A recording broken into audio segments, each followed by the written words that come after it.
subscribe my channel. Hello everyone, आज हम लोग पढ़ेंगे 8.2 के कुछ क्वेश्चंस हैं। यहाँ पहले क्वेश्चन से हम लोग स्टार्ट करेंगे, किस टाइप के क्वेश्चंस आते हैं उनको कंप्लीट करेंगे और आज 8.2 को कंप्लीट करने की कोशिश करेंगे। ठीक है, तो 8.2 के सारे लेक्चर्स, सारे के सारे वीडियोस आज आपको मिल जाएंगे मेरे प्लेलिस्ट, यूट्यूब की प्लेलिस्ट में। मैंने 10th क्लास की अलग से प्लेलिस्ट बना रखी है, आपको ढूंढने का कोई टेंशन नहीं। आप मेरे चैनल पर जाएँ, सब्सक्राइब करें और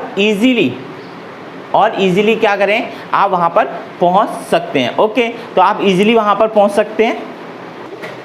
ओके, तो sin 60 cos 30 प्लस sin 30 और cos 60 की वैल्यूज़ आपको दे रखी हैं। यहाँ पर आपको मैंने 3 चीज़ों की वैल्यूज़ दे रखी हैं और मैंने आपको इससे पहले टेबल फॉर्मेट सिखाया है। टेबल फॉर्मेट में किस तरीके से हम लोग इन क्वेश्चंस को सॉल्व करते हैं। तो स्टार्ट करते हैं कैसे इन क्वेश्चन को सॉल्व करते हैं। हम लोग बहुत अच्छे से जानते हैं sin 60 की वैल्यू √3/2 होती है।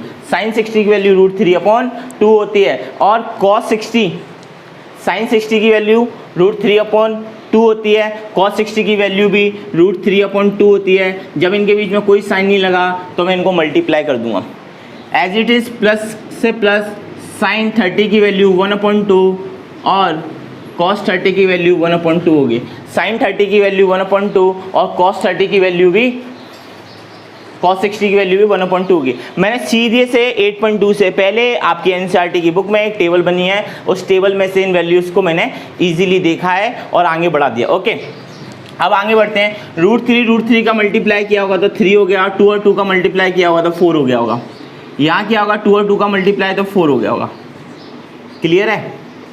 नीट एंड क्लीन लिखिएगा आप लोग अपने नोट्स में। इधर इन दोनों का एलसीएम लिया तो 4 आएगा। 4 के कारण 3 + 1 = 4, 4/4। इसका मतलब क्या हो जाएगा, 4 से 4 कैंसिल हो जाएगा और इस पूरी की पूरी इक्वेशन की जो वैल्यू आएगी, जो आंसर आएगा वो आएगा 1। इस पूरी इक्वेशन का जो आंसर आएगा वो आएगा 1। दोबारा से एक बार रिकैप कर देता हूँ। sin 60 की वैल्यू √3/2, cos 30 की वैल्यू √3/2, sin 30 की वैल्यू 1/2, cos 60 की वैल्यू 1/2। इनको मैंने कहाँ से लिखा, इनको मैंने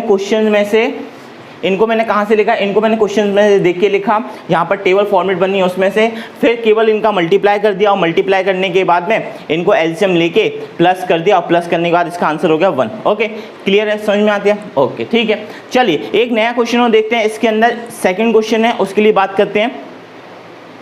ओके, तो नेक्स्ट क्वेश्चन लिखा हुआ है। नेक्स्ट क्वेश्चन है 2tan square 45 degree, cos square 30 degree and sin square 60 degree. यहाँ पर क्वेश्चन लिखा है। फिर से हम लोग 8.2 से पहले टेबल फॉर्मेट में आएंगे और उस टेबल फॉर्मेट से देखेंगे कि इसका आंसर क्या हो सकता है, इसकी वैल्यूज क्या हो सकती हैं। तो इनकी वैल्यूज निकालने के लिए मैंने क्या किया, 2 को एज इट इज लिखा। 1 की वैल्यू, sin 45 की वैल्यू 1 होती है और 1 का क्या कर दिया, स्क्वायर कर दिया। cos 30 की वैल्यू आप अपने टेबल में देखिए और cos 30 की वैल्यू आप लोग सर्च कर लीजिए क्या होता है। जब आप cos 30 की वैल्यू देखेंगे, जो मैंने अभी इसके प्रीवियस क्वेश्चन में लिखा था, तो √3/2 हो जाएगी और इसके ऊपर स्क्वायर। क्लियर? आगे बढ़े। sin 60 की वैल्यू भी मैंने आपको सिखाया था, √3/2 और इसके ऊपर स्क्वायर। तो आप देख रहे हैं कि यहाँ पर मैंने √3/2 का स्क्वायर कर दिया है। तो क्या होगा, ये दोनों आपस में कैंसिल हो जाएंगे। आप चाहो तो इनको √3 से 3/4 लिख सकते हो, स्क्वायर कर दिया 3/4 लिख सकते हो। √3 का स्क्वायर 3, √3 का स्क्वायर 3, 2 का स्क्वायर 4, ऐसे कर दिया। यहाँ पर 1 से मल्टीप्लाई करोगे तो ऑटोमेटिकली क्या होगा, 2 हो जाएगा।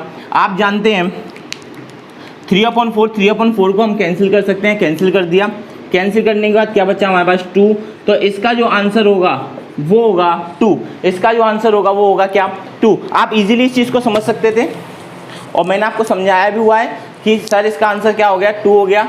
वैल्यूज पुट करिए, वैल्यूज पुट करके कैलकुलेशन करिए और कैलकुलेशन करने के बाद हमारे पास ये आंसर आया हुआ है। ओके, क्लियर है? ओके, क्वेश्चन नंबर फर्स्ट का तीसरा क्वेश्चन है 8.3 में। 8.3 में तीसरा क्वेश्चन और लिखा हुआ है, किस चीज़ का लिखा हुआ है? 8.3 का क्वेश्चन नंबर 1 का थर्ड क्वेश्चन। इसमें 5 क्वेश्चन दिए हुए हैं, आपको सॉल्व करने इन 5 क्वेश्चनों को मैं आपकी थोड़ी सी मदद कर सकता हूँ, उस मदद को मैं आगे पहुँचा रहा हूँ। यहाँ पर ध्यान देते हैं, देखो cos 45, तो cos 45 की वैल्यू आपको पता होना चाहिए कि cos 45 की वैल्यू होती है 1/√2। sec 30 की वैल्यू आपको पता होनी चाहिए कि sec 30 की वैल्यू क्या होती है। sec 30 की वैल्यू 2/√3। यहाँ पहुँचे और cosec 30 की वैल्यू क्या होती है? cosec 30 की वैल्यू होती है 2। ये वैल्यू मैंने कहाँ से लिखी? ये वैल्यू मैंने क्वेश्चन में से देखकर लिखी हुई है। बात क्लियर है? अच्छा, मैंने इसको क्वेश्चन में देख के लिख लिया। अब मैं क्या करूँगा, नीचे वाली वैल्यूज़ का एलसीएम लूँगा और ऊपर वाली वैल्यूज़ के साथ देखेंगे। तो अगर ऊपर का वैल्यू को मैंने एज इट इज़ रखा, इन दोनों का एलसीएम लिया, तो ये पहुंच गया √3 पर। √3, 2 का 2 और जो हो गया 2 + √3। बात क्लियर है? ये क्या हो गया? 2 + √3 हो गया। अब मैं इसको आगे सॉल्व करूंगा, तो इसको आगे किस तरीके से सॉल्व करेंगे, पहले यहाँ तक देख लो और फिर आगे किस तरीके से सॉल्व करना है उसको मैं आपको समझा देता हूँ। ओके, तो यहाँ तक हम लोगों ने पढ़ लिया था। हमने पढ़ा हुआ कि √3/2√2 ब्रैकेट 1 + √3। अब इसको मैंने यहाँ क्या किया, रैशनलाइजेशन किया, हिंदी वालों के लिए हर का परिमेयकरण किया। मैंने इतनी वैल्यू को उठाया, बीच का साइन चेंज किया, साइन चेंज करके ऊपर नीचे इसका मल्टीप्लाई कर दिया। ऊपर नीचे मल्टीप्लाई करने से क्या हुआ होगा, √3 का इस पूरे में मल्टीप्लाई हुआ होगा और यहाँ पर एक प्लस एक बार माइनस में लिखा है, तो प्लस माइनस के चक्कर में क्या हो गया होगा, 4 - 1 - 3। यहाँ पर देखो, इसको मैंने एज इट इज लिखा है, इसको कैलकुलेट किया, एक में से -3 यानी माइनस का 2 बचेगा, माइनस का 2 का मल्टीप्लाई 4 से हुआ तो माइनस का 8 हो गया, √2 √3 का मल्टीप्लाई √6 और यहाँ पर 3√2। अब अगर मैं इस चीज़ को सॉल्व करूँ तो मैंने बस इस चीज़ के लिए क्या कर दिया, यहाँ पर ये क्या था, माइनस का साइन था, यहाँ पर क्या था, माइनस का साइन, और मेरे को ये माइनस का साइन आपको रिमूव करना था। तो मैंने बस क्या किया, ये जो माइनस की चीज़ थी इसको आगे लिख दिया तो ये प्लस की हो गई, और इसको पीछे लिख दिया तो ये माइनस की हो गई। यानी केवल इसका साइन चेंज करने के लिए मैंने एक काम किया। तो इस क्वेश्चन को हम यहाँ तक करेंगे, इस क्वेश्चन को हम लोग यहाँ तक करेंगे। बात क्लियर है? तो इस तरीके से क्वेश्चन मैंने समझाया हुआ है। आई होप आप लोगों को ज़्यादा क्वेश्चन समझ में आ गया होगा। अगर कोई डाउट है तो आप मुझसे पूछ सकते हैं, कमेंट कर सकते हैं, आप लोगों के डाउट्स क्लियर किए जाएंगे। ओके।